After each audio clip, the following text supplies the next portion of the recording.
Guys, welcome back to my new blog Madhu Awasthi. हम कैसे हैं आप सब? आशा करते हैं आप सब बहुत अच्छे होंगे। तो अब चल रहा है इवनिंग टाइम, और इवनिंग टाइम तो आप लोग जानते ही हैं, जैसे मॉर्निंग टाइम बिजी होता है सेम वे उसी तरह से इवनिंग टाइम भी बहुत ही बिजी और मैसी होता है। और ये टाइम होता है मेरा कपड़े उठाने का, जो मैंने सुबह धुल के डाले होते हैं। और लगभग मेरे सारे कपड़े छत पे ही सूखते हैं। मैं छत से कपड़े ले आई हूँ और मैं कपड़े धीरे धीरे करके सारे फोल्ड कर लूँगी। और इस टाइम बच्चों का भी टाइम रहता है, उनको कुछ ना कुछ नाश्ता देना रहता है, भूख लग जाती है उनको। और शाम के टाइम पे बच्चों को पढ़ाना रहता है, उनकी बुक कॉपियाँ चेक करना, ऐसे बहुत सारे काम होते हैं। तो मुझे लगता है मेरा जो इवनिंग का टाइम होता है वो भी बहुत ज़्यादा बिजी जाता है। आप समझ ही सकते हैं, जिसके घर में बच्चे हों, और दो छोटे ही बच्चे हैं मेरे। सिन्निया वो लगभग 5 साल की है, और मेरा बेटा आरव वो लगभग 11 साल में अभी इस साल से लगा हुआ है। तो लगभग दोनों बच्चे छोटे ही हैं और उनकी केयर दोनों की करनी ही पड़ती है, हर चीज़ का ध्यान देना पड़ता है। तो इस टाइम दोनों बच्चों के पेपर चल रहे हैं। सिन्या का कल ड्राइंग का पेपर है, तो वो जिद कर रही थी कि मम्मा मुझे ड्राइंग सिखा दो। कई बार सिखाया, लेकिन बच्चों का होता है कि हाँ नहीं, हमको ड्राइंग बार बार जिद कर रही थी कि ड्राइंग कलरिंग सिखा दो। तो हमने कहा चलो तुम्हें कलरिंग सिखा देते हैं, इसी तरह से तुमको कल स्कूल में कलर करना है। तो वही बता रही थी, मम्मा ये इस तरह से हमें कलर बता दो, कलरिंग करा दो और ड्राइंग बनवा दो। तो वो अक्सर भाई की बुक कॉपी लेके बैठ जाती है कि मम्मा मुझे इसी तरह से कलर करना है।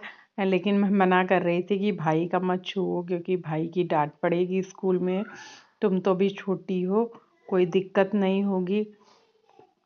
तो इसी तरह मैं उसको ऐसे ही बहला फुसला के धीरे धीरे कलरिंग करना सिखा रही थी।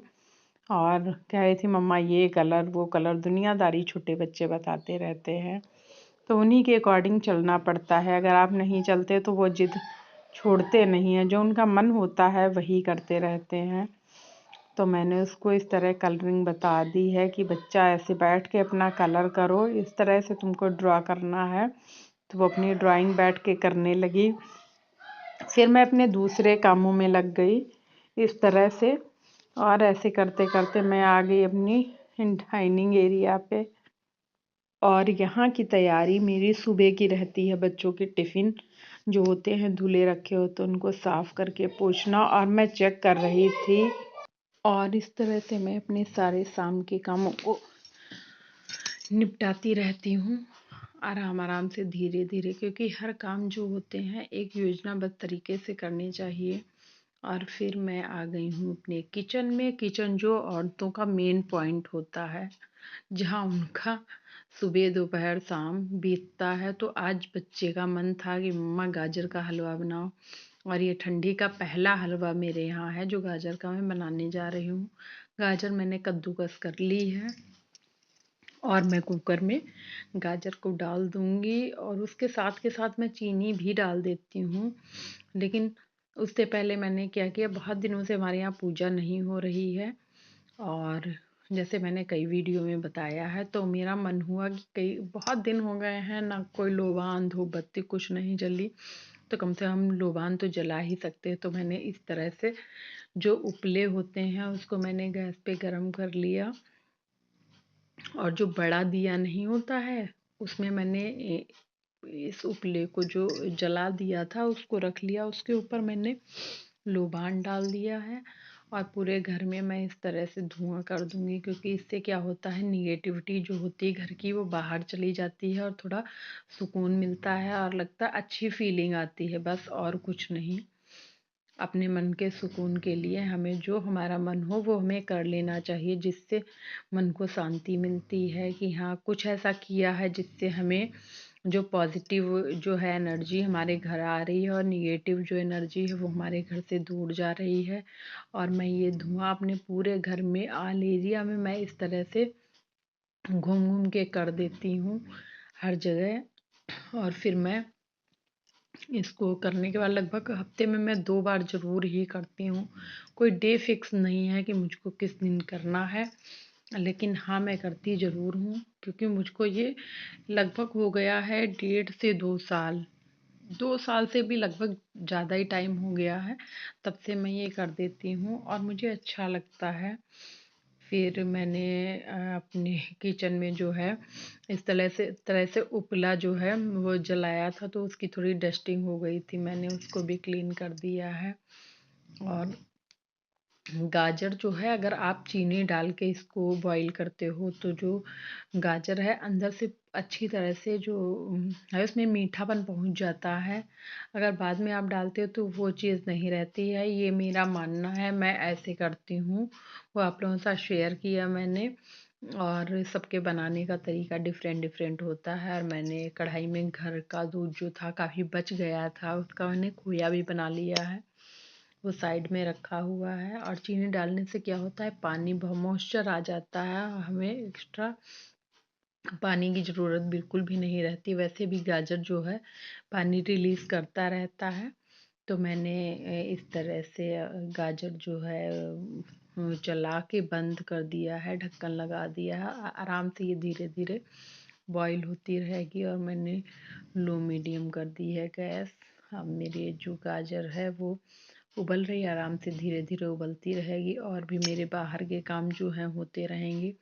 ये आप लोग देखिए, ये मेरा जो है मेन डोर है, वहाँ पे मैंने इसको इस तरह रख दिया है कि यहाँ से, और बंद भी है सामने से रूम, तो ये जो है धुआं पूरे घर में अपने आप ही घूम घूम के पहुँच जाएगा। और एक मेरा शाम को रूटीन वो रहता है, जो डोर पे जो होता है दीपक जला के रखते हैं। इसकी भी अपनी मान्यता है कि हाँ, ऐसा करने से होता है कि कोई अकाल मृत्यु जो है वो किसी के घर में नहीं जाती है, कुछ नहीं ऐसा होता है, ऐसा मानना होता है। शनिदेव का दीपक होता है, तो वो मैंने जला के रख दिया है। लगभग मैंने बहुत लोगों के यहाँ देखा है, अब तो 80% लोग जलाते हैं, लेकिन मेरे यहाँ ये बहुत पहले से प्रथा चली आ रही है, जब लोगों को नॉलेज भी नहीं था कि ये सब किया जाता है। और गाजर उबल गई है तो मैंने सोचा लाइए पहले हलवा ही बना के रेडी कर लिया जाए, बच्चों का बहुत मन था। और ऊपर से मैंने इस तरह से मिल्क भी डाल दिया है, खोए के साथ अच्छे से मिल्ट हो जाएगा और बढ़िया से बन के तैयार होगा। और जो मेरी लोहे की कढ़ाई है, लगभग हम लोहे की कढ़ाई इसी तरह यूज करते हैं, क्योंकि जो प्योर लोहा होता है उसमें आयरन की मात्रा होती है, उसमें जो भी हम खाना बनाते हैं वो बहुत अच्छा होता है। और मैंने इस तरह जो इलायची है, इलायची जो ग्रीन इलायची रहती है, उसको मैंने इस तरह से बेलन की सहायता से रगड़ लिया, क्योंकि बहुत ज़्यादा नहीं मुझको डालनी थी, 4 से 5 ही डालनी थी, तो मैंने घिस के उसी में डाल दिया है। और जो इनके छिलके होते हैं वो भी मैं नहीं फेंकती हूँ, यूज कर लेती हूँ। चाय वगैरह बनाओ तो उसके साथ डाल दो तो उसका फ्लेवर अलग ही रहता है। इलायची की चाय तो लगभग सभी को बहुत पसंद होती है। मैंने वो भी मिक्स कर दिया है। और हलवा हो और उसमें अगर इलायची ना हो तो फिर वो टेस्ट नहीं उभर के आता है। और इस तरह मैंने ये जो छिलके हैं वो रख लिए हैं, जब मैं चाय बनाऊंगी तो उसमें इनको यूज कर लूँगी। और फिर मैंने ये घिसा हुआ नारियल जो होता है बुरादे वाला, वो मिक्स कर दिया है। वो बहुत अच्छा लगता है गाजर के हलवे में, मुझे भी बहुत पसंद है और मेरे घर में सबको लगभग बहुत अच्छा लगता है। और इसके साथ साथ क्या होता है, जो हमारे गाजर का हलवा होता है वो भी ड्राई हो जाता है, क्योंकि जो बुरादा वाला नारियल होता है वो मॉइस्चर जो है वो खींच लेता है और हलवा बिल्कुल ड्राई ड्राई लगने लगता है, देखने में बहुत अच्छा लगता है। इस तरह मेरा हलवा लगभग कंप्लीट हो गया है। शाम का मेरा एक टास्क जो था कंप्लीट हो गया है। और मैं सब्जी पहले ही बना के रख लेती हूँ, नाइट का वेट नहीं करती हूँ, क्योंकि इसके बाद बच्चों की पढ़ाई वगैरह भी देखनी रहती है। फिर जब ये ऑफिस से आते हैं तब रात में लगभग रोटियां वोटियाँ बनती हैं, तब तक मैंने ये बच्चों की फरमाइश थी तो मैंने हलवा बना लिया है। और मैं फिर आज मेरा मन था कि कुछ, क्योंकि रात में इतना कोई खाता है नहीं, तो मैंने एक ही सब्ज़ी बनाई थी, बैंगन की सब्ज़ी। बैंगन की सब्ज़ी बहुत अच्छी लगती है ग्रेवी वाली, जिसमें डार्क ग्रेवी रहती है, मेरे बच्चों को भी पसंद है, मुझे भी बहुत अच्छी लगती है। तो मैंने आज बैंगन की सब्ज़ी मैं बनाने जा रही हूँ। और मेरे यहाँ मिर्च मसाला जो है वो बहुत ज़्यादा यूज नहीं होता है, कम ही डालती हूँ, क्योंकि दिक्कत रहती है सबको। कभी कभी तो खा लो, लेकिन रोज़ इतना मसाला नहीं खाना चाहिए, नुकसान करता है। और फिर रात का खाना खाने के बाद हम में ज़्यादा एक्टिविटी भी नहीं रहती हैं, खा लो और उसके बाद लेट ही जाना होता है। तो मैंने सब्जी इस तरह से बैंगन की रेडी कर ली है। उसके बाद जो होगा देखेंगे। सबसे पहले तो बच्चों को देखना रहता है कि वो क्या पढ़ रहे हैं क्या नहीं। बच्चे बता तो देते इतना कंप्लीट है, लेकिन एग्ज़ाम के टाइम पे आप जब देखेंगे तो लगता है कि उनको बहुत सारी चीज़ें अभी नहीं उनकी कंप्लीट होती हैं, तो बहुत ज़्यादा टेंशन खुद में होती है। एग्ज़ाम बच्चे के होते हैं, तो ये सारी चीज़ें भी हमको ध्यान रखनी पड़ती हैं। उसी के साथ साथ मैं अपने किचन में जो है काम जल्दी जल्दी से निपटा लेती हूँ, और इतना टाइम मैं बचा के रखती हूँ कि अपना लगभग टाइम का 10% मैं बच्चों की पढ़ाई पे दे सकूँ, क्योंकि वो हमारे जीवन का सबसे मोस्ट पार्ट होता है, बच्चों की पढ़ाई। उसके साथ मैंने अपने बैंगन की सब्ज़ी जो है कंप्लीट कर ली है, धीरे धीरे करके बनती रहेगी और मैं बाकी के काम देखती रहूँगी, क्योंकि मैं एक साथ एक जगह नहीं खड़ी रहती हूँ। क्योंकि अगर आपके घर में बच्चे छोटे छोटे होते हैं, वो कुछ ना कुछ शैतानी ये वो लगा ही रहता है, सब जानते हैं, कोई अनभिज्ञ नहीं है इस चीज़ से। तो मैंने सिंपल सी अपनी सब्ज़ी बना ली बैंगन की। फिर मैं इस तरह सब्ज़ी को बना के छोड़ दूँगी और फिर चलूँगी अपने बच्चों को देखने कि हाँ वो अब क्या कर रहे हैं, इस टाइम उनके दिमाग में क्या चल रहा है, कितना कंप्लीट कर लिया है। वो मैं सब बारगेनिंग करती हूँ और बच्चों से पूछती हूँ कितना याद हुआ है, वो मुझे एक बार सुनाओ, क्योंकि सुनाने से बच्चों को भी कॉन्फिडेंस लेवल बढ़ता है कि हमको कंप्लीट है, और पेरेंट्स को भी लगता है कि हाँ हमारे बच्चे की इतनी तैयारी एग्ज़ाम की हो गई है। अब दोनों बच्चे मेरे बैठे हैं, इधर सिन्या बैठी है, उधर आरब बैठा है। तो मैं पूछ रही हूँ कौन क्या क्या पढ़ रहा है, पहले ये बताओ कि सिर्फ शैतानी ही चल रही। तो दोनों बता रहे हैं अपना अपना कि मम्मा मैंने ये कंप्लीट किया, मम्मा मैंने वो कंप्लीट किया। वही मैं चेक कर रही हूँ खड़ी होके, और वो पढ़ रही थी तो मुझे अच्छा लग रहा था कि हाँ चलो अब पढ़ना शुरू कर दिया। छोटे बच्चों के साथ ये दिक्कतें रहती हैं।